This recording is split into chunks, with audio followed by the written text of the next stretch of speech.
હવામાન વિભાગની આગાહી વચ્ચે ગઈકાલે મોડી સાંજે મિની વાવાઝોડા બાદ સુરતમાં વરસાદ મોટા પ્રમાણમાં શરૂ થયો હતો, જેને લઈને લોકોને નુકસાન છે. દ્રશ્ય જોઈ શકાય છે કે પાછળ આવેલું પિંક કલરનું જે બિલ્ડિંગ છે, ગુલાબી કલરના બિલ્ડિંગ ઉપર રહેલી સોલર પેનલ ત્યાંથી ઉડી અને આ મકાન પર આવી હતી. અહીંયા મૂકેલા કુંડા તૂટી પડ્યા હતા. સાથે સાથે દ્રશ્ય બતાવવાનો પ્રયાસ કરીશ કે જે સોલર પેનલ છે, 16 જેટલી પ્લેટો ઉડી અને 500 મીટર દૂર આવીને પડી હતી, જેને લઈને સોલર પેનલને તો નુકસાન છે. સાથે સાથે જે વ્યક્તિનું મકાન છે, મકાનમાં ડરનો માહોલ થઈ ગયો હતો. નીચે રહેલી ગાડીઓને નુકસાન છે. દ્રશ્ય જોઈ શકાય છે કે 500 મીટર દૂરથી પવનને લઈને ઉડીને આવેલી સોલર પેનલો છે. આપણે મકાનના માલિક છે, આપણે સીધા એમની સાથે વાત કરીશું. મોટા, શું નામ આપનું? અનિલ કુમાર પરશુરામ પટેલ. અનિલભાઈ, સોલર પેનલો ક્યાંથી આવી, જ્યારે આવી ત્યારે કેવો પવન હતો, કેટલો ભયનો માહોલ?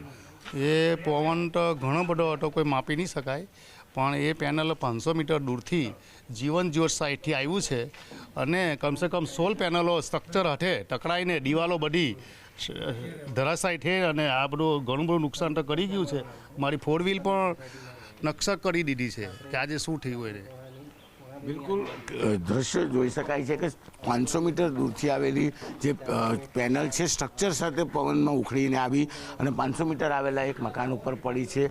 ગુલાબી કલરનું મકાન છે કે જ્યાંથી સોલર પેનલો સ્ટ્રક્ચર સાથે ઉડી હતી અને નજીકમાં આવેલા એક મકાન ઉપર પડી હતી. દ્રશ્યો કહી શકાય કે પવનને લઈને દેખાઈ રહ્યા છે. ઘણા બધા દ્રશ્યો છે કે સામાન તહેસ નહેસ છે. સાથે સાથે આ બિલ્ડિંગની નીચે આ મકાનના માલિકની જે ગાડી છે, તે ગાડીને પણ મોટા પ્રમાણમાં નુકસાન થયું છે. દ્રશ્ય જ ઘણું બધું કહી જાય છે કે ગઈકાલે મોડી સાંજે સુરતમાં શરૂ થયેલો પવન અને વરસાદે લોકોને નુકસાન કર્યું છે. ત્યારે કહી શકાય સૌથી મોટું આ નુકસાન કહી શકાય તે પ્રકારે છે.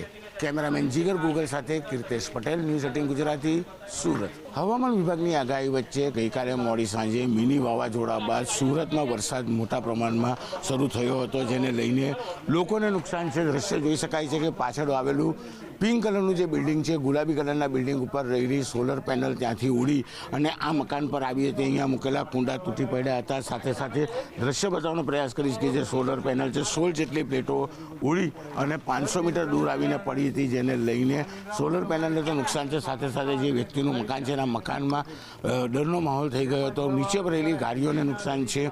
દ્રશ્ય જોઈ શકાય છે કે 500 મીટર દૂરથી પવનને લઈને ઉડીને આવેલી સોલર પેનલો છે. આપણે મકાનના માલિક છે, આપણે સીધા એમની સાથે વાત કરીશું. મોટા, શું નામ આપનું? અનિલ કુમાર પરશુરામ પટેલ. અનિલભાઈ, સોલર પેનલો ક્યાંથી આવી, જ્યારે આવી ત્યારે કેવો પવન હતો, કેટલો ભયનો માહોલ? એ પવન તો ઘણો બધો હતો, કોઈ માપી નહીં શકાય, પણ એ પેનલ 500 મીટર દૂરથી જીવન જ્યોત સાઇડથી આવ્યું છે અને કમસે કમ 16 પેનલો સ્ટ્રક્ચર હઠે ટકરાઈને દિવાલો બધી ધરાશાયી થઈ અને આ બધું ઘણું બધું નુકસાન તો કરી ગયું છે.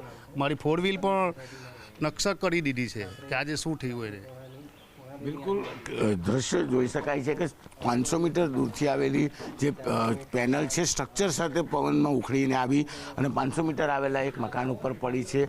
ગુલાબી કલરનું મકાન છે કે જ્યાંથી સોલર પેનલો સ્ટ્રક્ચર સાથે ઉડી હતી અને નજીકમાં આવેલા એક મકાન ઉપર પડી હતી. દ્રશ્યો કહી શકાય કે પવનને લઈને દેખાઈ રહ્યા છે. ઘણા બધા દ્રશ્યો છે કે સામાન તહેસ નહેસ છે. સાથે સાથે આ બિલ્ડિંગની નીચે આ મકાનના માલિકની જે ગાડી છે, તે ગાડીને પણ મોટા પ્રમાણમાં નુકસાન થયું છે. દ્રશ્ય જ ઘણું બધું કહી જાય છે કે ગઈકાલે મોડી સાંજે સુરતમાં શરૂ થયેલો પવન અને વરસાદે લોકોને નુકસાન કર્યું છે. ત્યારે કહી શકાય સૌથી મોટું આ નુકસાન કહી શકાય તે પ્રકારે છે. કેમેરામેન જીગર ગૂગલ સાથે કીર્તેશ પટેલ, ન્યૂઝ 18 ગુજરાતી, સુરત.